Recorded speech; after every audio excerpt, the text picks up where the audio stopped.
Praise Lord, जय मसीह की। मैं स्टैनली मैकवान, मेरे YouTube channel Hindi Gujarati Bible study में आपका स्वागत है। मेरे चैनल को आज अभी इसी वक्त आप सब्सक्राइब कर लीजिए और परमेश्वर के ज्ञान में आप बढ़ते जाओ। एक के बाद ऐसी घटनाएं हो रही हैं। पहलगाम पर हमला, पुलवामा हमला और फिर बहुत सारी घटनाएं, अभी अहमदाबाद में प्लेन का क्रैश हो जाना और बहुत सारी घटनाएं एक के बाद एक हो रही है। दिखने में सारी घटनाएं एक हादसा नज़र आती है, लेकिन बाद में ऐसा पता चलता है कि इसके पीछे कोई षड्यंत्र था, ये था वो था। इसकी भेद वाली बात ये है, और ये सब देखकर आज पता चल रहा है कि शैतान पूरा एक्शन में है। शैतान पूर्ण रीति से काम कर रहा है, उसको जो करना है वो किए जा रहा है, लेकिन परमेश्वर के लोग कहाँ पर हैं। आज ये सब सारी घटनाएं हो रही है, तो आने वाले दिनों में और क्या क्या होगा और मसीह लोगों को क्या करना चाहिए, हम इंसानों को, विश्वासी लोगों को क्या करना चाहिए, किस तरह से हम सारी बातों से बच सकते हैं, वो सब कुछ जानने के लिए मेरे साथ लगातार इस वीडियो में अंत तक बने रहो।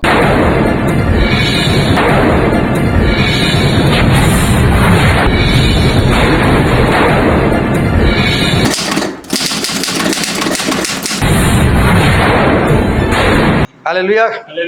परमेश्वर का बहुत धन्यवाद करते कि हमारे परमेश्वर हम सभी से बातचीत करते, और आज भी हमारे परमेश्वर हमसे बातचीत करने वाले बहुत ध्यान से परमेश्वर के वचन को सुनना, समझना, ग्रहण करना, उसके अनुसार चलना। 2008 में एक घटना हुई थी और महाराष्ट्र के मालेगांव शहर में कुछ बॉम्ब ब्लास्ट हुए थे, और उस बॉम्ब ब्लास्ट में काफ़ी लोग पकड़े गए, दोषी भी जाहिर हुए।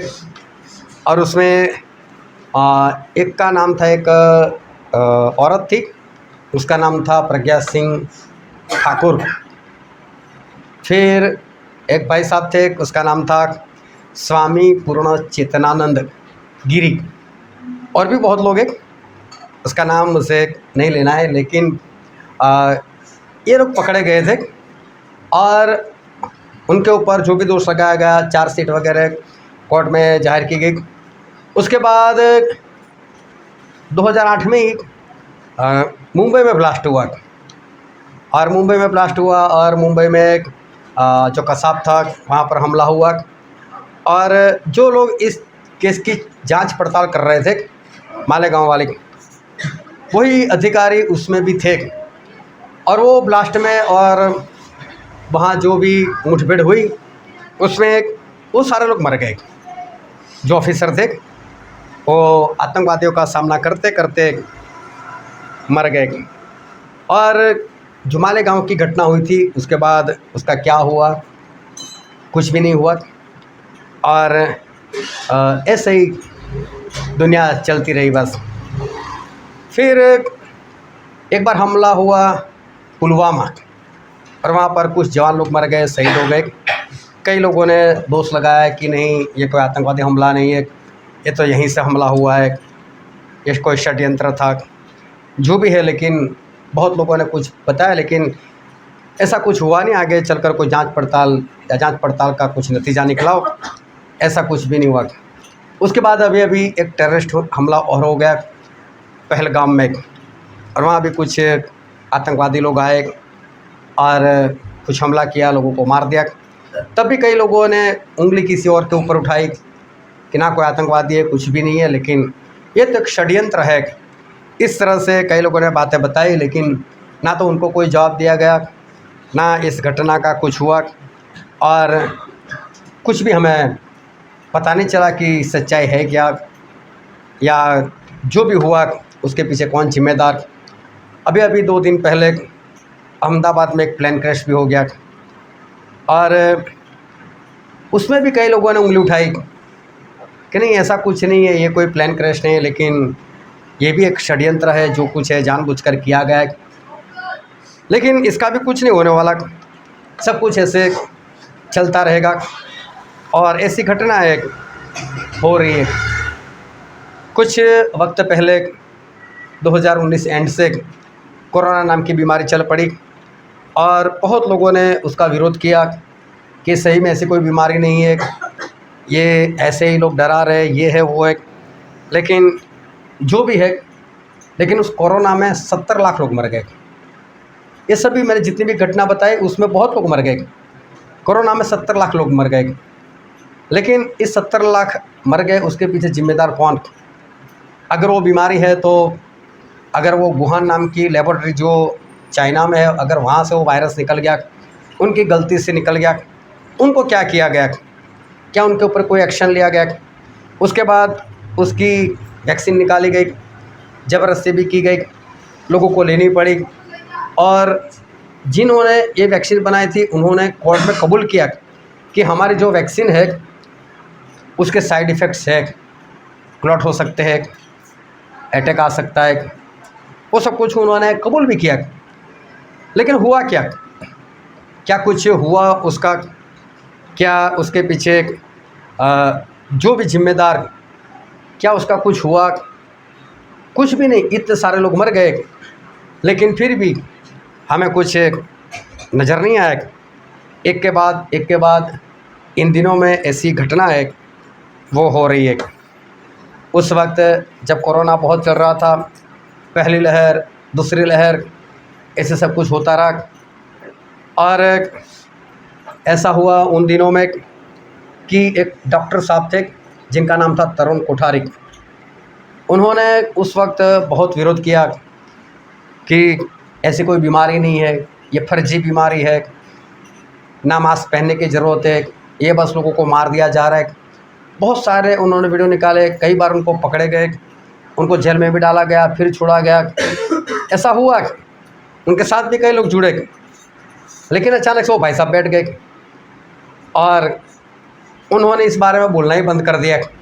अब इस बारे में कुछ बोल नहीं रहे, पॉलिटिकल पार्टी बनाकर बैठ गए। मालूम नहीं उनके साथ ऐसा क्या हुआ, क्या उनको कुछ मिला, उनको कुछ दिया गया, मालूम नहीं। लेकिन वो बैठ गए एक जगह पर। अब इस बारे में कोई भी आवाज़ नहीं उठा रहे। एक भाई साहब और थे जिनका नाम था सखा, और उन्होंने तो उस वक्त केजरीवाल को घेर लिया था। काफ़ी लोग वहाँ जाकर हल्ला मचा दिया, बोले बाहर आकर हमको बताओ कि कोरोना नाम की बीमारी है कहाँ। ऐसा कुछ नहीं है। केजरीवाल ने बाहर आकर कोई उत्तर नहीं दिया। दिल्ली में उन लोगों ने ऐसा किया। काफ़ी इस सखा ने विरोध किया, उसके सारे वीडियो गायब है अभी। वो भी बैठ गया, अभी धर्म की बातें करता है और धार्मिक ग्रंथों की बात करते हैं, लेकिन अभी इसके बारे में कुछ नहीं बोल रहे। मालूम नहीं इनको कुछ दिया गया, नहीं दिया गया, क्या हुआ क्या नहीं, मालूम नहीं। एक अमेरिका के एक प्रेसिडेंट हो गए जिनका नाम था जॉन एफ कैनेडी, और जॉन एफ कैनेडी ने ऐसा जाहिर कर दिया कि कल को मैं किसी संस्था की पोल खोलने वाला हूँ, और उस संस्था थी इलू, उसकी पोल खोलने वाले थे वो। उन्होंने जाहिर कर दिया कल मैं बता दूंगा कि ये लोग कौन है, क्या कर रहे हैं और किस तरह से ये सभी को कंट्रोल करने का प्रयत्न कर रहे हैं। बस उन्होंने बता दिया कल मैं बताऊंगा। और उसी दिन अर्जेंट में उनको बताया गया कि आपको बाहर निकलना है और बाहर एक रैली होने वाली है, उसमें आपको हिस्सा लेने वाला है। अभी देखो एक प्रेसिडेंट, वो भी अमेरिका का, उसको एडवांस में तो पता होना चाहिए मुझे कब कौन सा प्रोग्राम है। अचानक से उसको बताया गया कि ऐसा प्रोग्राम है आपका। उनको हो गया कि है, निकल गए। और उनके साथ एक लेडीज़ बैठी थी, आज भी आप नेट पर देखोगे तो उस लेडीज़ का फ़ोटो मिलेगा। लेकिन उसके बाद अचानक से ये जॉन एफ कैनेडी, अमेरिका का प्रेसिडेंट, उनको गोली लगी, वो मर गए, वहीं पर जगह पर ही मर गए। उसके बाद से वो लेडी गायब। आज तक वो लेडी कहाँ से आई, कहाँ गई, किसी को कुछ नहीं पता चला। अभी ऐसा क्या था कि अमेरिका का प्रेसिडेंट, उसका कत्ल हो जाता है और दुनिया में किसी को आज तक पता नहीं चलता है कि किसने उसको मारा। हमारे वहाँ कुछ घटनाएं होती है, कुछ दिन उसकी चर्चा होती है, फिर वो चर्चा बंद हो जाती है, सभी लोग भूल जाते हैं। क्या है ऐसा इस दुनिया में क्या हो रहा है, क्यों हो रहा है, कौन कर रहा है? देखने से तो ऐसा लगता है क्या सही में ऐसा हो सकता है? अगर देखने जाओ तो आज जब हम जिंदा है, हम समझदार है, आज देखो तो हमारे सामने ही सब कुछ हो रहा है। और इसके पीछे जो भी जिम्मेदार, मुझे उनसे कोई लेना देना नहीं। लेकिन बाइबल के हिसाब से मैं आपको बता देना चाहता हूँ कि शैतान पूरा एक्शन में आ चुका है। बस ये जो कुछ घटनाएं हो रही है, चाहे कोई भी कर रहा है, इंसान कोई भी हो, लेकिन उसके पीछे अगर कोई जिम्मेदार है तो वो है शैतान। और शैतान पूरा एक्शन में। और प्रकाशित वाक्य उसके 12वें अध्याय में लिखा हुआ था, निकालना नहीं, बस ध्यान से सुनो।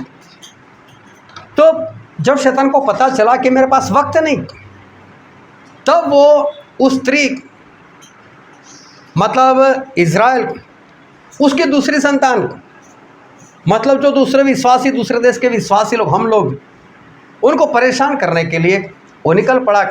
ऐसा प्रकाशित वाक्य 12:17 में लिखा है। तो शैतान एक्शन में आ चुका। अब मेरे पास वक्त नहीं है, तो मुझे जो कुछ करना है वो करने दो। और देखो वो तब से ये सारे काम वो किए जा रहे हैं, किसी का भी इस्तेमाल कर रहा है, लेकिन वो एक्शन में आ गया। परमेश्वर ने नूह को बोला था, नूह 100 साल के बाद इस धरती के ऊपर जल प्रलय आएगी, है तेरे पास 100 साल, तू बना ले, अपने लिए एक जहाज़ बना ले। और देखो नूह ने ऐसा नहीं 100 साल, बहुत टाइम है, होता है, करते हैं, लेकिन तुरंत उसी वक्त से नूह एक्शन में आ गए। चलो मुझे कुछ काम करना है, और काम मुझे परमेश्वर के लिए नहीं करना है। परमेश्वर के लिए क्या करना है? जल प्रलय आने वाला है, परमेश्वर स्वर्ग में है, उनको क्या, आसमान तक भी पानी पहुंच जाए उनको क्या, उसके ऊपर और भी आसमान है, उसके ऊपर भी तीसरा आसमान है, और तीसरा आसमान के ऊपर परमेश्वर तो रहते, उनको तो पानी से कोई लेना देना नहीं, जहाज से परमेश्वर को कोई लेना देना नहीं। लेकिन नूह को मालूम है जहाज मेरे लिए है, परमेश्वर के लिए नहीं है। परमेश्वर ने तो सिर्फ बोला तू बना, उनके लिए नहीं बोला, मेरे लिए बोला है, मेरे परिवार के लिए बोला है। मुझे बनाना है, मुझे बचना है, और मुझे मेरे परिवार को बचाना है। और नूह तुरंत एक्शन में आ गए, बस मुझे काम करना है, मुझे काम करना है। और 100 साल पहले उन्होंने जहाज़ बनाना शुरू कर दिया। बहुत शादियाँ हो रही थी, बर्थडे पार्टी हो रही थी, मैरिज एनिवर्सरी हो रही थी। नूह ने सभी में जाना बंद कर दिया, मेरे पास वक्त नहीं है, बस मेरे पास वक्त है तो सिर्फ यही काम करने का वक्त है कि मुझे एक जहाज़ बनाना है और बचना है, मुझे भी बचना है, और मुझे मेरे परिवार को भी बचाना है। इस तरह से उन्होंने अपना काम वो शुरू कर दिया। पतरस तकरीबन 2000 साल पहले, पतरस की मैं बात करता हूँ, 2000 साल पहले वो तैयार हो गए। अंतिम वक्त है बोले, और अंतिम वक्त है, ये दुनिया जलाई जाएगी, तो मुझे क्या करना है? 2000 साल पहले वो तभी से एक्शन में आ चुके। और देखो बाइबल में वचन पढ़ते हैं, दूसरा पतरस उसका 3रा अध्याय वचन 10, परंतु प्रभु का दिन चोर की न्याय आ जाएगा, उस दिन आकाश बड़ी हड़हड़ाहट के शब्द से जाता रहेगा, और तत्व बहुत ही तप्त होकर पिघल जाएंगे, और पृथ्वी और उस पर के काम जल जाएंगे। यहाँ पर पतरस आज से तकरीबन 2000 साल पहले की मैं बात कर रहा हूँ, उस वक्त पतरस अभी तक अंत नहीं हुआ, उसके बारे में लिख रहे। उस वक्त लोगों को चौकन्ना कर रहे, ये देखो अंत आने वाला है, ये धरती पिघल जाएगी, उसको जला दी जाएगी। सोचो उस वक्त नहीं था ये खत्म होने का, लेकिन पतरस उस वक्त से एक्शन में आ चुके थे, और एक्शन में आकर उन सभी को उस वक्त जाहिर कर दिया, तैयार हो मेरे भाई, दुनिया को जलाने वाले परमेश्वर, ये दुनिया के कामों को जला दिया जाएगा, ये दुनिया खत्म हो जाएगी, और इसलिए सभी लोग तैयार हो जाओ। उस वक्त सभी लोगों को ये बताया कि आप सभी लोगों को तैयार होना है। पौलुस देखो, वो भी पतरस के वक्त पर, वो भी तकरीबन 2000 साल पहले, और उन्होंने भी लोगों को चौकन्ना किया, उन्होंने भी लोगों को बताना शुरू कर दिया। उस वक्त से खुद एक्शन में आ गए, लोगों को भी एक्शन में लेकर आ गए।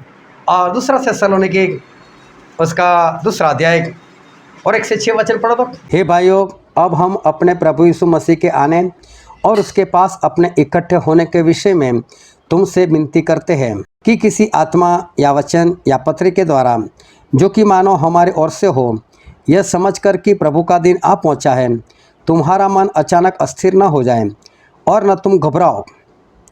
किसी रीति से किसी के धोखे में न आना, क्योंकि वह दिन तब तक न आएगा जब तक धर्म का त्याग न हो ले, और वह पाप का पुरुष अर्थात विनाश का पुत्र प्रकट न हो, जो विरोध करता है और हर एक से जो परमेश्वर या पूज्य कहलाता है अपने आप को बड़ा ठहराता है, यहाँ तक कि वह परमेश्वर के मंदिर में बैठकर अपने आप को परमेश्वर प्रकट करता है।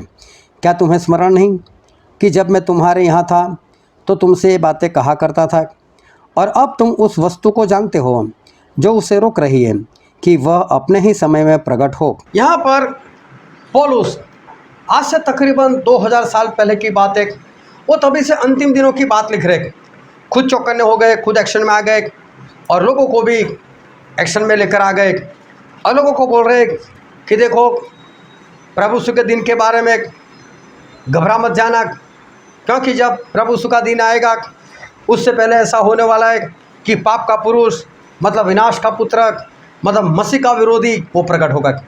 जो कितनी पुरानी बात है, अभी तक वो प्रकट नहीं हुआ। उससे पहले ये लोग एक्शन में आ गए, हमें कुछ करना पड़ेगा, हमें कुछ करना पड़ेगा, मसीह का विरोधी आ रहा है, मसीह का विरोधी आ रहा है, हमें तैयार रहना है। और सभी को उस वक्त चौकन्ना कर दिया, बोले प्रभु से बाद में आएंगे, लेकिन उससे पहले मसीह का विरोधी आएगा तो पहले उसके लिए तैयार हो जाओ, बाद में क्लेश काल आने वाला है उसके लिए तैयार हो जाओ। और ये सभी लोगों को जगा रहे, फिर बोल रहे मालूम है उसको प्रकट होने से कौन रोक रहा है? बोले जब मैं तुम्हारे पास था तो मैंने तुम्हें बताया था कि वो पवित्र आत्मा है और पवित्र आत्मा ने उसको रोक कर रखा है, लेकिन जब वो प्रकट होगा तो ऐसा बोलेगा कि मैं ही मसीह हूँ, मैं ही परमेश्वर हूँ और वो परमेश्वर के भवन में बैठने वाला है। बोले तो बोले ये सारी बातें मैंने तुमको बताई थी, आज एक बार लिख कर फिर बता रहा हूँ। और पौलुस सभी को बोल रहे कि देखो ऐसा होने वाला है, आप तैयार हो जाओ। कितनी पुरानी बात, उस वक्त पौलुस तैयार और पौलुस के जरिए उनकी जो कलीसिया है वो भी तैयार। उस वक्त से ये लोग एक्शन में आ चुके थे कि हमें कुछ करना पड़ेगा हमारे बचाव के लिए, हमें कुछ न कुछ तो करना पड़ेगा। उसके बाद में पहला थिस्सलुनीकी इसका 5वां अध्याय और 1, 2, 3 वचन पढ़े तो। पर हे भाइयों, इसका प्रयोजन नहीं कि समयों और कालों के विषय में तुम्हारे पास कुछ लिखा जाए, क्योंकि तुम आप ठीक जानते हो कि जैसा रात को चोर आता है वैसा ही प्रभु का दिन आने वाला है। जब लोग कहते होंगे कि कुशल है और कुछ भय नहीं, तो उन पर एकाएक विनाश आ पड़ेगा। और जिस प्रकार गर्भवती पर पीड़ा, वैसे वे किसी रीति से न बचेंगे। यहाँ पर बाइबल में लिखा है कि पौलुस कहते हैं कि जब लोग ऐसा समझते कुशल है, लेकिन आप ऐसा मत समझना कुशल है। लोग बोलेंगे शांति है, सलामती है, बोले ऐसा मान मत लेना, तैयार रहना। उस वक्त से एक्शन में आ गए थे पौलुस और सभी को भी एक्शन में लेकर आ गए। बोले हमें अंतिम दिनों के लिए तैयार रहना है, हमें प्रभु से के दूसरे आगमन के लिए तैयार रहना है। उससे पहले जो क्लेश काल है उसके लिए, उससे पहले जो एंटी क्राइस्ट आने वाला है उसके लिए, सभी के लिए हमको तैयार रहना है। 2000 साल पहले परमेश्वर के लोग उस वक्त भी तैयार थे। जो प्रभु से खास चेले थे यूहन्ना, जिन्होंने यूहन्ना का सुसमाचार लिखा और जिन्होंने प्रकाशित वाक्य भी लिखा। ये यूहन्ना ने तो प्रकाशित वाक्य में सारे भेद ही खोल दिया, A to Z सब कुछ उन्होंने बता ही दिया। जो जो था वो सब कुछ उन्होंने बता दिया। कितनी मुहरें है, कैसे कैसे खोली जाएगी, कौन सी मुहर खोलेगी तो क्या होगा, कितनी तुरहिया है, कितनी तुरही फूकी जाएगी, कौन सी तुरही में कौन सी विपत्ति आएगी, कितने कटोरे हैं, कौन कौन से कटोरे उंडेल दिए जाएंगे, पहला कौन सा, 7वां कौन सा, सब कुछ बता दिया। और हर कटोरे के ऊपर कौन कौन सी विपत्ति आएगी, ये सारा कुछ उन्होंने तो बता ही दिया। उन्होंने तो ये भी बता दिया कि परमेश्वर की मोहर कितनी ज़रूरी है, क्योंकि ये सारी विपत्तियाँ उन पर नहीं आएगी जिनके ऊपर पवित्र आत्मा की वो मोहर लगी हुई है। उन्होंने तो ये भी बता दिया कि अपने आज्ञाकारी के वस्त्र के बारे में सावधान रहो, चौकस रहो, कहीं उस वक्त नंगे ना मालूम पड़ो, उस वक्त आपके पास वो कपड़े ही ना हो। जिस तरह से वो भोज तैयार था और वहाँ पर एक इंसान ऐसा मिला था, जब राजा देखने के लिए निकला तब उसने वो वस्त्र नहीं पहने थे और उसको वहाँ से उठाकर अंधेरे में डाल दिया गया। यूहन्ना ने सारी बातें बता दी कि देखना कहीं आपको नंगा ना चलना पड़े और उस वक्त आप नाश ना हो जाओ। मैं बात कर रहा हूँ आज की नहीं, मैं बात कर रहा हूँ 1900 से 2000 साल के बीच की बात कर रहा हूँ। उस वक्त से परमेश्वर के लोग तैयार थे। उस वक्त वो लोग ये सारी बातें जानकर तैयार रहते थे। मत्ती को देखो, मरकुस को देखो, लूका को देखो, तीनों ने अपने अपने सुसमाचार में ये बात लिखी, मसीह का विरोधी आएगा, क्लेश काल आएगा, बड़ी बड़ी विपत्तियाँ आएगी, धरती कंप होंगे, वो सब कुछ उन्होंने लिख लिया। इतना ही नहीं, लिखने के बाद उस जमाने के लोगों को भी बोल दिया भाग जाओ, बोले यहाँ से निकल जाओ, भाग जाओ। उस वक्त लोगों को तैयार किया, वो लोग खुद तैयार थे। मैं आपसे एक सवाल करना चाहता हूँ कि हम तो उस वक्त में आ ही पहुँचे, ये लोग तो नहीं थे उस वक्त में, फिर भी तैयार थे, एक्शन में थे। मैं बोलता हूँ हम तो उसी दिनों में आ चुके। क्या आप तैयार हो इस बात के लिए? क्या आज आप एक्शन में हो? एक के बाद जो शैतान की घटनाएं हैं वो होने लगी है। कहीं ऐसा ना हो कि आपने पिछले दिनों में जो मेहनत की है वो कहीं व्यर्थ ना चली जाए, कहीं नाश ना होना पड़े। बरसों से परमेश्वर के लोग, वो लोग एक्शन में आ चुके थे। जो कुछ बचने के लिए करना था उन्होंने अपने बचाव के लिए कर लिया था। लेकिन मैं आपसे पूछ रहा हूँ, क्या आज आप ऐसी बातों के लिए तैयार हो? वक्त नहीं है, क्या आपने कोई एक्शन लिया? क्या आप तैयार हो? हालेलुया। सभी लोग तैयार हो जाओ, कहीं आपकी मेहनत वो व्यर्थ ना हो जाए। हालेलुया।